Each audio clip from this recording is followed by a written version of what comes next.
राम राम जी।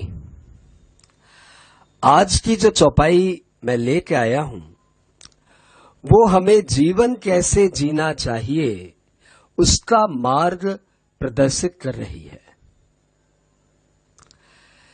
हम अपना जीवन कैसे जीते हैं, हम सामाजिक प्राणी अपना जीवन कैसे जीते हैं।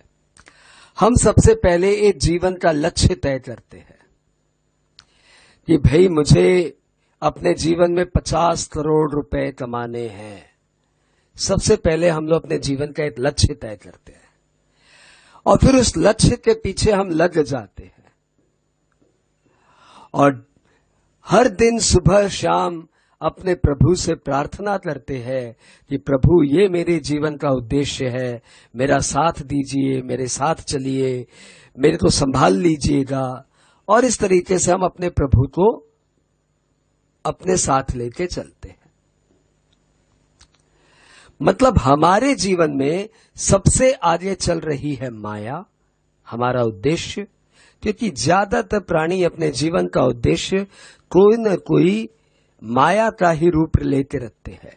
एक बड़ा घर होना चाहिए, इतने विप्रो के शेयर होने चाहिए, या इतनी बड़ी गाड़ी होनी चाहिए, या अपने बच्चे की शादी में इतने रुपए का खर्च करूंगा। यही कोई माया का उद्देश्य सब ज्यादातर प्राणी आगे रखते हैं और फिर उसके पीछे जीवन भर लगे रहते हैं। और प्रभु को सुबह शाम यही कहते हैं कि प्रभु मेरा साथ दीजिए, मेरे को संभाल लीजिएगा। प्रभु को पीछे रखते हैं। परंतु तुलसीदास जी क्या कह रहे हैं? तुलसीदास जी कह रहे हैं, आगे राम अनुज पुनि पीछे, मुनिबर बेस बने अति काछे, उभय बीच श्री सोह ही कैसी, ब्रह्म जीव बिच माया जैसी। फिर से कहता हूं, आगे राम अनुज पुनि पाछे, मुनिबर बेस बने अति काछे, उभय बीच श्री सोह ही कैसी, ब्रह्म जीव बिच माया जैसी। उभय बीच श्री सोह ही कैसी। देखिए सीता जी के लिए उन्होंने कौन सा शब्द यूज किया है, कितना सुंदर, कितना सटीक शब्द यूज किया है, श्री। श्री का एक अर्थ है सीता मैया, तभी तो हम लोग श्री राम कहते हैं, जिसका अर्थ होता है सीताराम सीताराम। तो एक तरफ उन्होंने वह शब्द यूज किया है श्री, जो सीता मां को संबोधित करता है, और श्री का मतलब होता है धन। तो ब्रह्म जीव बिच माया जैसी, कि राम जी और लखनलाल के बीच में सीता मैया कैसी शोभित हो रही है, जैसे ब्रह्म और जीव के बीच माया सोहती है। बस यही हमारे जीवन का लक्ष्य होना चाहिए कि हर जीव को सबसे पहले, सबसे आगे राम जी को रखना है। आगे राम, सबसे पहले आप राम जी को रखिए।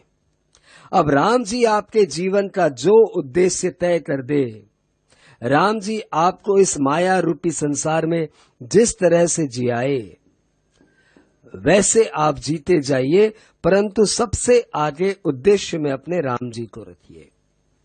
क्योंकि जीव का जन्म ही हुआ है राम जी को पाने के लिए। अब ऐसे में कुछ हमारे जो यंगस्टर्स भाई बहन हैं, उनके मन में आता है कि भाई हमने जितने भी मोटिवेशनल स्पीकर्स को सुना है, सब यही कहते हैं कि भाई सबसे पहले आप अपना उद्देश्य तय करिए, उस उद्देश्य के बारे में रात दिन सोचिए, उसी को कार्यान्वित करिए और एक न एक दिन आपको उद्देश्य मिल जाएगा, पक्का मिल जाएगा। वो सारे मोटिवेशनल स्पीकर आपको सही कहते हैं। परंतु मेरे को इस विषय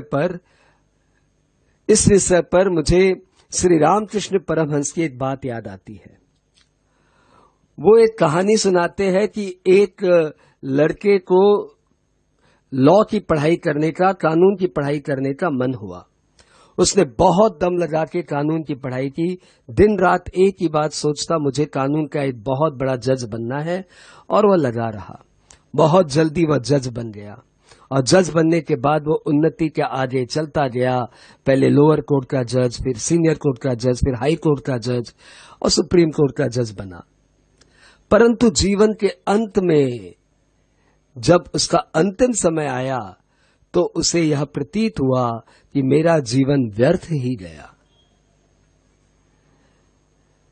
तो आप यदि जीवन में अपना उद्देश्य सिर्फ एक माया को रख के उसके पीछे चलते जाएंगे तो इसमें कोई दो राय नहीं है कि आपको आपका उद्देश्य मिल जाएगा।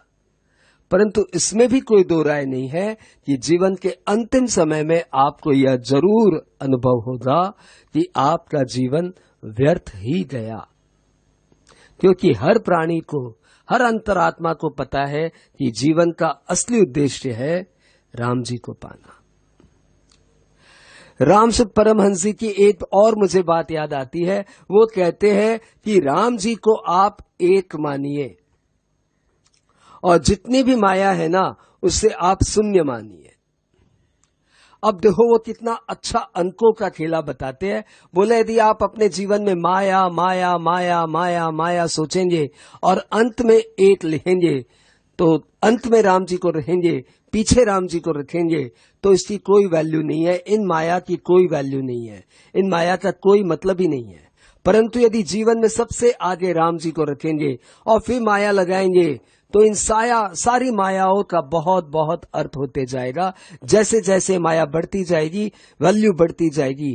परंतु उसके लिए यह जरूरी है कि सबसे आगे राम जी रहे। तो जो भी आप अपने जीवन का उद्देश्य तय करें, इस बात को जरूर ध्यान दीजिए कि सबसे आगे राम जी रहे। क्योंकि यदि राम जी को ध्यान में रखते हुए, अपनी अंतरात्मा को ध्यान में रखते हुए आप जीवन के जिस किसी भी मार्ग में जाएंगे, आपका कभी अनहित नहीं होगा।